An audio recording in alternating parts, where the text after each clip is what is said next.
സന്തോഷമുള്ള ജീവിതത്തിന് വെറും ഒരു മിനിറ്റ്. നമ്മളുടെ ശരീരത്തിൻ്റെ ആത്യന്തികമായിട്ടുള്ള സ്ഥിതിയെക്കുറിച്ച് അറിയുകയാണെങ്കിൽ നമ്മൾക്ക് ഒരു കാര്യം മനസ്സിലാവും: നമ്മുടെ ശരീരം പഞ്ചഭൂതങ്ങളെ കൊണ്ട് നിർമ്മിതമാണ്.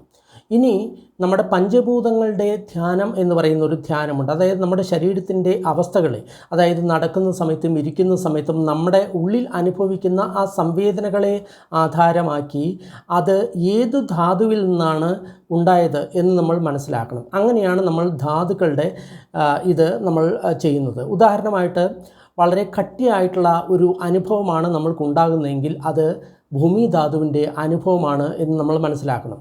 അതേപോലെ തന്നെ ശരീരത്തിൽ എല്ലാം കൂടി ഒരുമിച്ചിരിക്കുന്നു, അത് ജലധാതുവിൻ്റെ ഗുണമാണ്. അതേപോലെ തന്നെ നമ്മുടെ ശരീരത്തിൽ പലതരം ഊഷ്മാവ് അല്ലെങ്കിൽ ടെമ്പറേച്ചർ അല്ലെങ്കിൽ ചൂട്, തണുപ്പ് എല്ലാം അനുഭവപ്പെടും, അത് അഗ്നിധാതുയുടെ കാര്യമാണ് എന്നറിയണം. അതേപോലെ തന്നെ നമ്മുടെ ശരീരത്തിൽ ഒരുപാട് വായുക്കളുണ്ട്, ഗ്യാസസ് ഉണ്ട്, അതെല്ലാം വായുധാതുവിൻ്റെ ധർമ്മമാണ് എന്നറിയണം. അപ്പോൾ നമ്മൾ ഈ രീതിയിൽ നടക്കുന്ന സമയത്ത്, ഇരിക്കുന്ന സമയത്ത് നമ്മുടെ ഉള്ളിലേക്ക് നോക്കിക്കഴിഞ്ഞ് കഴിഞ്ഞാൽ ധാതുക്കൾ, ഈ 4 ധാതുക്കളുടെ സ്വഭാവം മാത്രമായിരിക്കും നമ്മൾ മനസ്സിലാക്കുക. അങ്ങനെ നമ്മൾ ധ്യാനത്തിലേക്ക് വരും, നമ്മൾക്ക് ശാന്തി, സമാധാനം ലഭിക്കും.